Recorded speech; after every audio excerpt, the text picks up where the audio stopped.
Saya sering, saya BPJS yang dari perusahaan, setiap Januari itu tidak aktif. Nah, ini yang saya sering terjadi, dan saya ngalami. Ini solusinya gimana kalau tidak aktif? Gitu. Nah, sampai-sampai perusahaan atau orang kantor kalau bisa Januari jangan sakit. Nah, ini yang Senyum dong. Wih, 21. Cair, cair. Pas belum cair nggak? Kita dipakai.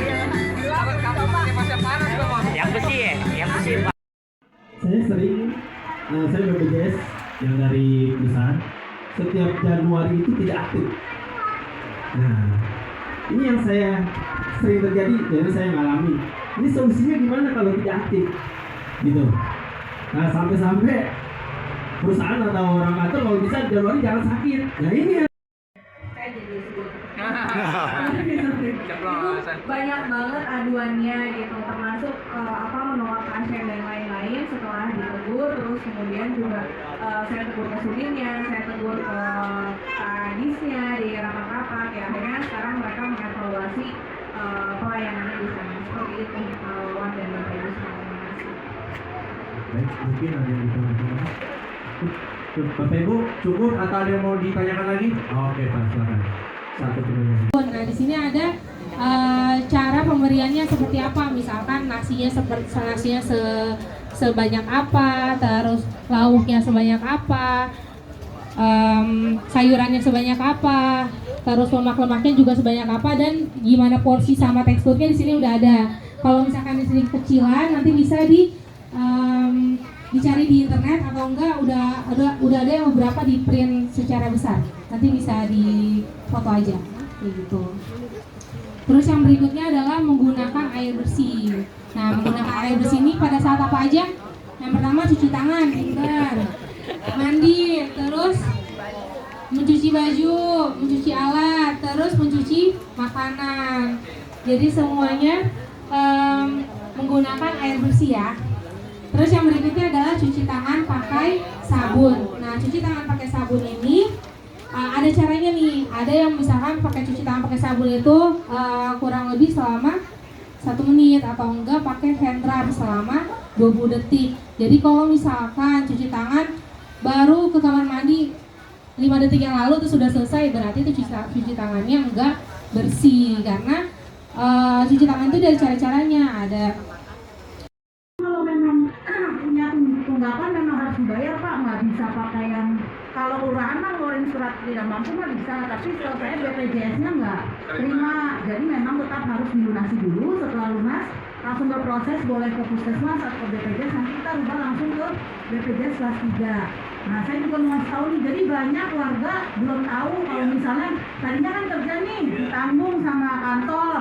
Nah, begitu dia keluar atau tidak bekerja, BPJS-nya nggak ditanggung. Jadi banyak ibu datang ke puskesmas mau berobat, menunjukkan kartu BPJS, begitu kita cek tidak aktif karena ada beban tanggungan belum bayar. Nah, kadang-kadang warganya juga, loh kok nggak ditanggung, selama ini saya nggak pernah bayar. Jadi mereka nggak mengerti kalau dari kantornya itu yang bayarin. Jadi biasanya memang kalau kayak gitu berproses dulu, nanti ada surat menyurat yang perlu diisi, nanti baru kita rubah prosesnya kurang lebih 1 bulan, nanti baru jadi BPJS gratis. Jadi boleh dikasih tahu ke warga-warganya kalau yang ada BPJS-nya nggak aktif atau nggak bisa dipakai, boleh cek ke puskesmas. Nanti kita cek nih masalahnya di mana. Karena kalau BPJS itu ada 2, ditanggung APBD atau APBN. Nah, banyak warga yang kayak dari daerah nih, dari luar, misalnya dari Bandung, BPJS-nya ditanggungnya APBN, mau pindah ke APBD ya susah, itu nggak bisa, harus berbayar. Kecuali dia memang ditanggungnya APBD Bandung nggak bisa, kalau APBN negara bisa dipindah, tapi kalau APBD ya nggak bisa. Jadi BPJS itu ada 2 jenis, ditanggung negara atau ditanggung daerah gitu. Boleh dijelasin nanti ke warganya, tapi setahu saya kalau ada tanggungan yang memang harus diselesaikan dulu. Dan untuk misalnya nih belum punya BPJS, warganya sakit, kalau memang warga Jakarta bisa diusahakan kita buat namanya BPJS emergensi atau gawat darurat. Jadi bisa langsung jadi, nanti kita koordinasi sama kantor BPJS. Gitu. Nggak usah takut tuh. Asal memang warga Jakarta ya, karena kita nggak bisa melewat kalau bukan warga Jakarta. Pegang pasien, akhirnya udah seminggu saya yang datang langsung. Bapak, Ibu, saya bilangnya anaknya si Bapak. Saya anaknya si Bapak ini, perkembangan orang tua saya seperti apa? Saya pengen tahu. Nah, dokter ngomong ke perawatnya, maaf Bapak, saya nggak bisa dijelasin. Ya nggak bisa jelasinnya dokter. Nah ini udah seminggu dari hari pertama begini nggak ada. Apa mau dioperasi atau mau diapain? Saya pengen tahu nih perkembangannya. Ya udah Pak, duduk aja di depan. Saya ngomong, saya izin rekam. Saya rekam, saya ngomong. Ya udah, saya udah rekam, saya ngomong perkembangannya kayak gimana, terus kewajibannya seperti apa. Dokter tuh dia berusaha jelas, dia ininya sakitnya apa. Dia hanya jelasin dokter yang punya wewenang Pak. Nah udah saya izin follow up ya. Entah saya mau follow up ke anggota dewan atau ke jaga atau kemana-mana. Gak lama sore baru ada dokter pengganti. Pak, akhirnya Bapak boleh pulang gini-gini. Nah akhirnya tuh dia punya itu, bilangnya sih dia sakit kodor atau apalah. Nah akhirnya pecah sendiri. Iya. Jadi dia punya kemaluannya besar sampai dia pecah sendiri tanpa dioperasi, tanpa diapa. Kan aneh. Atau tadinya dia tuh dioperasi, ini mah sampai pecah sendiri, akhirnya malah boleh pulang tanpa ditangani, cuma diperiksa gitu biasa-biasa aja karena orang tuanya. Nah ketika kita ada permasalahan begini, kemana saya harus lapor? Nah itu yang ini ketika nyeleweng-nyeleweng nih, ayo siap nih, mau ada telepon saya Pak, kontak anggota saya atau siapa, ini kasih saya biar saya tegur. Karena kan memang peningkatan dalam fungsi pengawasan, jadi memang tugasnya Ibu pengawasan dan fungsinya. Nah nanti pihak rumah sakitnya atau direkturnya Ibu telepon, Pak saya dapat warga Kartini nih, katanya yang dilakukan begini. Coba Ibu apa solusinya, mungkin dari saya wilayah Kabupaten Sidaya. Wassalamualaikum warahmatullahi wabarakatuh. Tepuk tangan, terima kasih Pak Wawan. Terus yang berikutnya adalah menimbang balita setiap bulan di puskesmas atau enggak posyandu. Nah, kenapa nih perlu menimbang balita setiap bulan? Ada yang tahu? Nah, benar banget nih, udah pada tahu semua di sini ya. Jadi untuk melihat perkembangan, pertumbuhan supaya kalau misalkan ada bayi atau anak yang tidak naik berat badannya sebulan, 2 bulan atau bahkan setahun, nah itu harus langsung dibawa ke puskesmas gitu untuk dicari penyebabnya. Jangan sampai anaknya nanti udah kurus kering atau udah pendek baru dibawa ke tenaga kesehatan. Jadi kalau misalkan selama 2 bulan berturut-turut tidak ada kenaikan atau naik tapi tidak sesuai sama kurvanya, itu harus diperiksa. Nggak ada masalah tuh, misalkan ini gara-gara batuk pilek dulu nih sebulan ini, bulan depan ini batuk pilek lagi. Nah itu mah harus dibawa gitu. Jangan sampai kita cari-cari alasan supaya anaknya mudah-mudahan kita semua diberikan kesehatan. Amin. Yang utama yaitu saya ucapkan terima kasih kedatangan Ibu anggota Komisi E DPRD Ibu Elva. Selamat datang Pak Sekel yang mewakili dari pihak kelurahan dan pihak puskesmas dari pihak Kartini yang mewakili. Saya ucapkan terima kasih, dan juga kepada masyarakat yang telah memberikan waktunya untuk hadir di sini. Kita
diwakilin.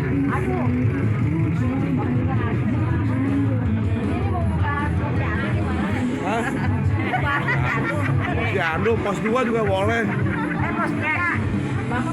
Wah, gimana?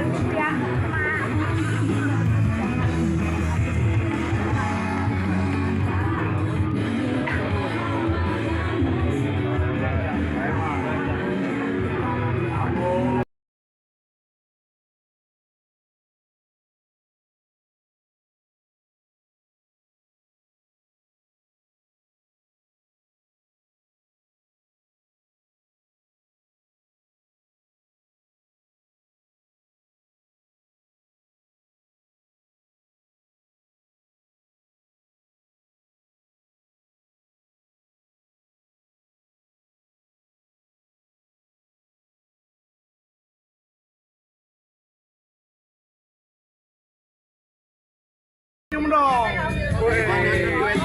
Cair. Pas kalau daerah, kita dipakai. Kalau masih panas kok. Yang besi ya, yang besi. Senyum dong. Cair. Pas kalau daerah, kita dipakai. Kalau masih panas kok. Yang besi ya, yang besi. Saya BPJS yang dari perusahaan setiap Januari itu tidak aktif.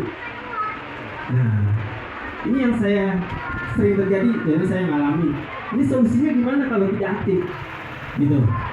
Nah, sampai perusahaan atau orang kantor kalau bisa Januari jangan sakit. Nah ini ya. Senyum dong. Cair.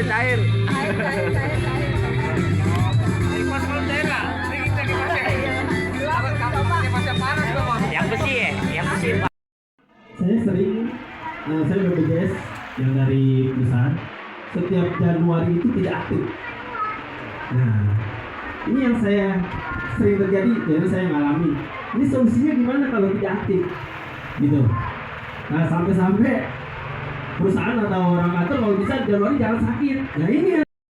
Saya jadi sebut.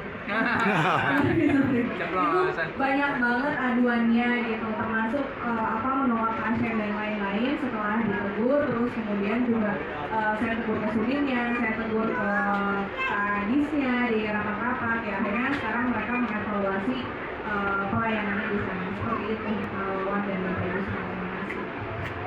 Baik, mungkin ada yang ditanyakan. Bapak Ibu cukup atau ada yang mau ditanyakan lagi? Oke Pak, silakan. Satu pertanyaan. Nah, di sini ada cara pemberiannya seperti apa, misalkan nasinya sebanyak apa, terus lauknya sebanyak apa, sayurannya sebanyak apa, terus lemak-lemaknya juga sebanyak apa, dan gimana porsi sama teksturnya di sini udah ada. Kalau misalkan di sini kecilan, nanti bisa dicari di internet, atau enggak udah ada yang beberapa di print secara besar. Nanti bisa di foto aja, kayak gitu. Terus yang berikutnya adalah menggunakan air bersih. Nah, menggunakan air bersih ini pada saat apa aja? Yang pertama cuci tangan, pintar. Mandi, terus mencuci baju, mencuci alat, terus mencuci makanan. Jadi semuanya menggunakan air bersih ya. Terus yang berikutnya adalah cuci tangan pakai sabun. Nah, cuci tangan pakai sabun ini ada caranya nih. Ada yang misalkan pakai cuci tangan pakai sabun itu kurang lebih selama 1 menit, atau enggak pakai hand rub selama 20 detik. Jadi kalau misalkan cuci tangan baru ke kamar mandi 5 detik yang lalu itu sudah selesai, berarti itu cuci tangannya enggak bersih. Karena cuci tangan itu dari cara-caranya ada. Kalau memang punya tunggakan memang harus dibayar Pak, nggak bisa pakai yang kalau kelurahan mah ngeluarin surat tidak mampu mah bisa, tapi kalau saya BPJS-nya nggak terima, jadi memang tetap harus dilunasi dulu. Setelah lunas langsung berproses, boleh ke puskesmas atau ke BPJS, nanti kita rubah langsung ke BPJS kelas 3. Nah, saya juga mau tahu nih, jadi banyak warga belum tahu kalau misalnya tadinya kan kerja nih ditanggung sama kantor. Nah, begitu dia keluar atau tidak bekerja, BPJS-nya nggak ditanggung. Jadi banyak ibu datang ke puskesmas mau berobat, menunjukkan kartu BPJS, begitu kita cek tidak aktif karena ada beban tanggungan belum bayar. Nah, kadang-kadang warganya juga loh kok nggak ditanggung, selama ini saya nggak pernah bayar. Jadi mereka nggak mengerti kalau dari kantornya itu yang bayarin. Jadi biasanya memang kalau kayak gitu berproses dulu, nanti ada surat menyurat yang perlu diisi, nanti baru kita rubah prosesnya, kurang lebih 1 bulan nanti baru jadi BPJS gratis gitu. Jadi boleh dikasih tahu ke warga-warganya kalau yang ada BPJS-nya nggak aktif atau nggak bisa dipakai, boleh cek ke puskesmas, nanti kita cek nih masalahnya di mana. Karena kalau BPJS itu ada 2, ditanggung APBD atau APBN. Nah banyak warga yang kayak dari daerah nih, dari luar, misalnya dari Bandung, BPJS-nya ditanggungnya APBN, mau pindah ke APBD ya susah, itu nggak bisa, harus berbayar. Kecuali dia memang ditanggungnya APBD Bandung nggak bisa, kalau APBN negara bisa dipindah, tapi kalau APBD ya nggak bisa. Jadi BPJS itu ada 2 jenis, ditanggung negara atau ditanggung daerah gitu. Boleh dijelasin nanti ke warganya, tapi setahu saya kalau ada tanggungan yang memang harus diselesaikan dulu. Dan untuk misalnya nih belum punya BPJS, warganya sakit, kalau memang warga Jakarta bisa diusahakan kita buat namanya BPJS emergensi atau gawat darurat. Jadi bisa langsung jadi, nanti kita koordinasi sama kantor BPJS. Gitu. Nggak usah takut tuh. Asal memang warga Jakarta ya, karena kita nggak bisa melewat kalau bukan warga Jakarta. Pegang pasien. Akhirnya udah seminggu saya yang datang langsung. Bapak, ibu, saya bilangnya anaknya si bapak. Saya anaknya si bapak ini, perkembangan orang tua saya seperti apa? Saya pengen tahu. Nah, dokter ngomong ke perawatnya, maaf bapak, saya nggak bisa dijelasin. Ya nggak bisa jelasinnya dokter. Nah ini udah seminggu, dari hari pertama begini nggak ada. Apa mau dioperasi atau mau diapain? Saya pengen tahu nih perkembangannya. Ya udah pak, duduk aja di depan. Saya ngomong, saya izin rekam. Saya rekam, saya ngomong. Ya udah, saya udah rekam, saya ngomong perkembangannya kayak gimana, terus kewajibannya seperti apa. Dokter tuh dia berusaha jelas, dia ininya sakitnya apa. Dia hanya jelasin dokter yang punya ngomong apa. Nah udah saya itu follow up ya. Entah saya mau follow up ke anggota dewan atau ke jaga atau kemana-mana. Gak lama sore baru ada dokter pengganti. Pak, akhirnya bapak boleh pulang gini-gini. Nah akhirnya tuh dia punya itu, bilangnya sih dia sakit kodor atau apalah. Nah akhirnya pecah sendiri. Iya. Jadi dia punya kemaluannya besar sampai dia pecah sendiri tanpa dioperasi, tanpa diapa. Kan aneh. Atau tadinya dia tuh dioperasi, ini mah sampai pecah sendiri, akhirnya malah boleh pulang tanpa ditangani, cuma diperiksa gitu biasa-biasa aja karena orang tuanya. Nah ketika kita ada permasalahan begini, kemana saya harus lapor? Nah itu yang ini, ketika nyeleweng nih, ayo siap nih, mau ada telepon saya pak, kontak anggota saya atau siapa, ini kasih saya biar saya tegur. Karena kan memang peningkatan dalam fungsi pengawasan, jadi memang tugasnya ibu pengawasan dan fungsinya. Nah nanti pihak rumah sakitnya atau direkturnya ibu telepon, pak saya dapat warga Kartini nih, katanya yang dilakukan begini. Coba ibu apa solusinya, mungkin dari saya ke saya wilayah Kabupaten Sidaya. Wassalamualaikum warahmatullahi wabarakatuh. Tepuk tangan, terima kasih Pak Wawan. Lebih. Terus yang berikutnya adalah menimbang balita setiap bulan di puskesmas atau enggak posyandu. Nah kenapa nih perlu menimbang balita setiap bulan? Ada yang tahu? Nah benar banget nih, udah pada tahu semua di sini ya. Jadi untuk melihat pertumbuhan supaya kalau misalkan ada bayi atau anak yang tidak naik berat badannya sebulan, 2 bulan atau bahkan setahun, nah itu harus langsung dibawa ke puskesmas gitu untuk dicari penyebabnya. Jangan sampai anaknya nanti udah kurus kering atau udah pendek baru dibawa ke tenaga kesehatan. Jadi kalau misalkan selama 2 bulan berturut-turut tidak ada kenaikan atau naik tapi tidak sesuai sama kurvanya, itu harus diperiksa. Nggak ada masalah tuh, misalkan ini gara-gara batuk pilek dulu nih sebulan ini, bulan depan ini batuk pilek lagi. Nah itu mah harus dibawa gitu. Jangan sampai kita cari-cari alasan supaya anaknya Mudah-mudahan kita semua diberikan kesehatan. Amin. Yang utama yaitu saya ucapkan terima kasih kedatangan Ibu anggota Komisi E DPRD Ibu Elva. Selamat datang Pak Sekel yang mewakili dari pihak kelurahan dan pihak puskesmas dari pihak Kartini yang mewakili. Saya ucapkan terima kasih. dan juga kepada masyarakat yang telah memberikan waktunya untuk hadir di sini. Kita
Ini pengurus mana yang pengurus? Baik Pak, bilang. Halo Pak RW. Mana Pak? Kamu namanya ke sini Pak? diwakilin. Aduh. Ini mau buka posyandu gimana? Hah? Posyandu, pos 2 juga boleh. Posnya. Oh, Dan ya.